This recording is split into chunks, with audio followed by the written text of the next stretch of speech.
Hello student. तो आइए आज की वीडियो में अपने सब पढ़ने वाले हैं क्लास 10th मैथ का चैप्टर 6.1 मतलब प्रश्नावली 6.1 को इस चैप्टर में हल करेंगे। तो आइए वीडियो को शुरुआत कर लेते हैं। वीडियो को शुरुआत करने से पहले एक रिक्वेस्ट है कि अभी तक इस चैनल को सब्सक्राइब नहीं किया तो चैनल को सब्सक्राइब करें, वीडियो को लाइक करें और दोस्तों के साथ शेयर करें। तो आइए बिना देर किए हुए इस वीडियो को स्टार्ट कर लेते हैं। तो प्रश्नावली 6.1 जो है इसमें कुछ जो टॉपिक है ना उसको हम पहले मेंशन कर लेते हैं कि टॉपिक क्या सब है, इसमें क्या जरूरी की चीज है। तो जरूरी की चीज है सर एक समरूप होता है और दूसरा क्या होता है सर्वांगसम। सिर्फ इसी चीज को समझना है कि समरूप क्या होता है और सर्वांगसम क्या होता है। दो जब आकृति दिया रहता है, कहीं भी दो आकृति है, मान लीजिए एक ये वृत्त है, इसका रेडियस कितना है सर, तो 3 सेंटीमीटर है, और एक ये वृत्त है, इसका रेडियस मान लीजिए 2 सेंटीमीटर है, एक वर्ग है, इसकी भुजा कितना है, तो इसकी भुजा है 4 सेंटीमीटर, और एक वर्ग ये है जिसकी भुजा है कितना, यहाँ 3 सेंटीमीटर है। तो इस प्रकार से अगर दो आकृति हमको कहीं भी दे दिया जाए ना और पूछा जाए कि ये दोनों आकृति समरूप है कि सर्वांगसम है, ये समरूप है कि सर्वांगसम है, तो पहले हम इसी चीज को समझ लेते हैं, उसके बाद इस प्रश्नावली को शुरुआत करेंगे। तो यहाँ पे सबसे पहले देख लेते हैं कि समरूप का अर्थ क्या होता है। समरूप का अर्थ होता है समान रूप। मतलब समान रूप का मतलब ये हुआ कि देखने में एक जैसा हो। कहने का मतलब ये गोल है ना, तो दूसरा भी क्या होना चाहिए, गोल होना चाहिए। उसको मेजरमेंट से कोई मतलब नहीं है।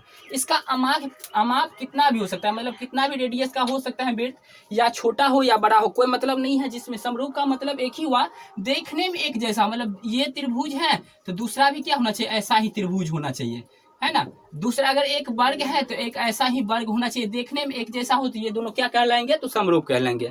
उसके बाद बात कर लेते हैं तो सर्वांगसम की। तो सर्वांगसम का अर्थ ही होता है, यहाँ पे देखिए प्रोनाउंसिएशन जब इसको करते हैं तो सर्वांगसम का अर्थ क्या होता है, सभी अंग समान। सर्वांगसम का क्या अर्थ होता है, जिसका सभी अंग समान होता है। सभी अंग समान का मतलब ये है इसकी आकृति भी एक जैसा होना चाहिए, मतलब देखने में भी एक जैसा होना चाहिए, मतलब शेप भी एक जैसा होना चाहिए, उसके बाद साइज भी एक जैसा होना चाहिए, मतलब अमाप। इसमें क्या होता है, आकार और अमाप दोनों होना चाहिए एक जैसा, एक ही होना चाहिए। आकार और अमाप मतलब इसको जब मेजरमेंट जो करेंगे, कहने का मतलब अगर ये 4 सेंटीमीटर का है ना ये वर्ग, तो दूसरा भी कितना होना चाहिए, 4 सेंटीमीटर का होगा, तो इसको बोलेंगे सर्वांगसम। और एक जैसा हो, कहने का मतलब एक बड़ा वृत्त है और एक छोटा वृत्त है, तो इसको क्या बोलेंगे, दोनों वृत्त आपस में क्या है, तो समरूप है, मतलब एक जैसा है। दो वर्ग, यहाँ पे देखिए दो वर्ग क्या है, आपस में क्या होता है, समरूप होते हैं। अब बात करते हैं यहाँ पे विशेष रूप से हमको किसके बारे में पढ़ना है, तो सर्वांगसम समरूप के बारे में पढ़ना है। ये सर्वांगसम के बारे में विशेष रूप से हम 9th में पढ़ लिए थे। कहने का मतलब है, अब देखिए ये दो मार्कर है, ये दो मार्कर बिल्कुल एक जैसा है, देखने में भी एक जैसा गोलाई है और इसकी लेंथ भी एक इक्वल है, तो इसको हम बोल सकते हैं कि ये दोनों मार्कर आपस में क्या है, तो सर्वांगसम है, मतलब एक जैसा। अगर मान लीजिए कि ये दो हाथ है, एक दूसरे को ढक लेता है, तो ये भी क्या हो गया, एक सर्वांगसम हो गया। अब यहाँ पे बात कर लेते हैं एक कंडीशन, मतलब समरूपता की कसौटी क्या है, समरूपता की शर्त क्या है, मतलब दो आकृति कब समरूप कहे जाते हैं। दो आकृति जब दिया रहे तो वो कब समरूप कहे जाते हैं, तो इसकी शर्त क्या है, तो पहला शर्त इसका है सर क्या कि मतलब इसकी संगत कोण बराबर होना चाहिए। क्या होना चाहिए, तो संगत कोण क्या होना चाहिए, बराबर होना चाहिए। उसके बाद दूसरा जो कंडीशन है सर वो है संगत भुजाएं एक ही अनुपात में होना चाहिए। संगत भुजाएं क्या होना चाहिए, संगत भुजाएं एक ही अनुपात में होना चाहिए, एक ही अनुपात में। एक ही अनुपात का मतलब ये हुआ कि समानुपाती होना चाहिए। क्या होना चाहिए, समानुपाती होना चाहिए। सर ये चीज नहीं समझ पाए कि संगत कोण बराबर होना चाहिए और संगत भुजाएं एक ही अनुपात में होना चाहिए, तो आइए इसको हम थोड़ा देख लेते हैं। यहाँ पे मान लीजिए यहाँ पे कोई क्या है, एक त्रिभुज है और दूसरा त्रिभुज ये है, दूसरा त्रिभुज क्या है, ये है। अब इस कोण के बराबर में ये कोण हो अगर, और इस कोण के बराबर में ये कोण हो, और इस कोण के बराबर में ये कोण हो, मतलब संगत कोण जब बराबर है तो एक कंडीशन फॉलो हो गया।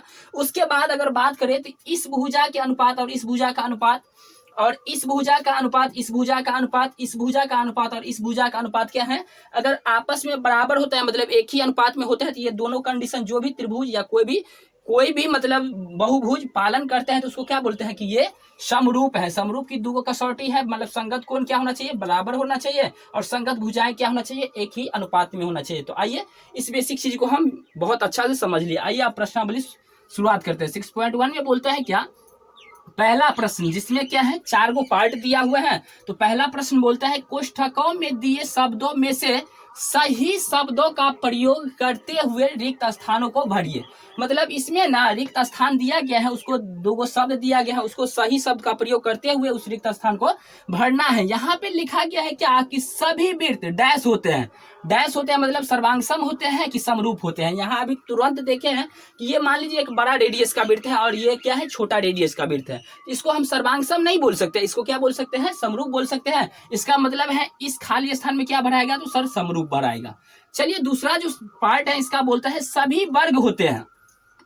सभी वर्ग डैश होते हैं मतलब क्या होते हैं, सर्वांगसम होते हैं या कि समरूप होते हैं। तो सभी वर्ग भी क्या होते हैं सर, समरूप होते हैं। चलिए तो इसमें भी क्या हो जाएगा, समरूप हो जाएगा। उसके बाद तीसरा पार्ट जो है इसमें बोलता है सभी डैश त्रिभुज समरूप होते हैं।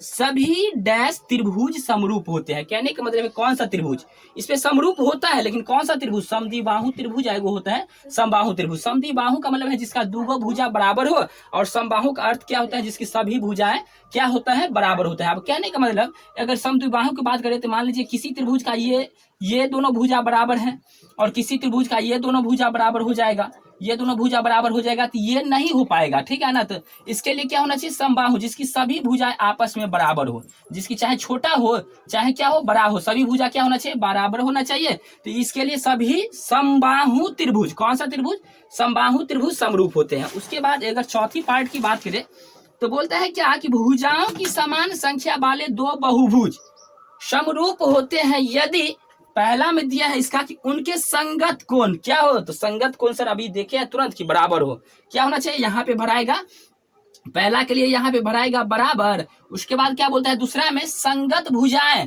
क्या है, एक ही अनुपात में हो। अभी तुरंत देखें एक ही अनुपात का मतलब क्या होता है, समानुपाती हो, क्या हो, समानुपाती हो।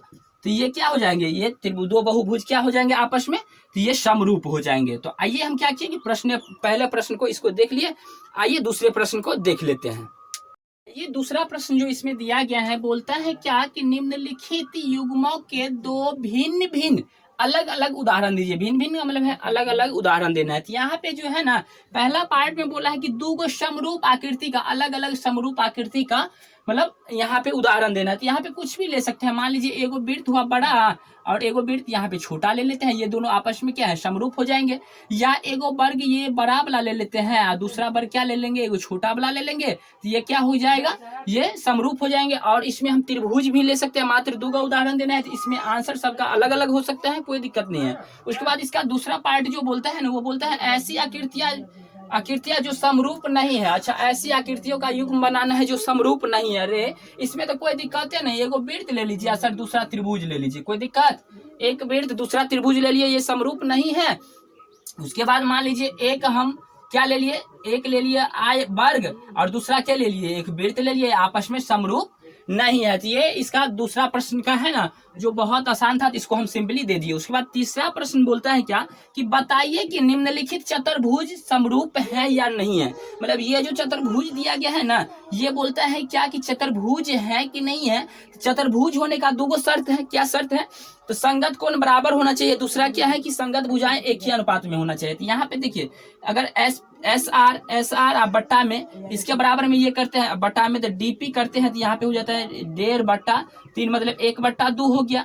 अगर उसके बाद ये निकाले आर क्यू आप बट्टा ये निकाले सी बी निकाले, तो ये भी हो जाएगा 1.5/3, तो ये भी 1/2 हो जाएगा। उसके बाद अगर इसकी बात करें हम, तो यहाँ पे हो जाएगा पी क्यू आप बट्टा में क्या हो जाएगा बी ए, क्या हो जाएगा बी ए, मतलब ए बी लिख सकते हैं, ए बी, तो ये भी कितना हो जाएगा 1/5, 1.5 बट्टा में 3 मतलब 1/2 हो गया। उसके बाद ये हो जाएगा क्या हो जाएगा पी एस बट्टा में क्या हो जाएगा एडी क्या हो जाएगा 1/5 बट्टा में 3 मतलब 1/2 आ गया। मतलब ये समानुपाती तो है, एक अनुपात में है।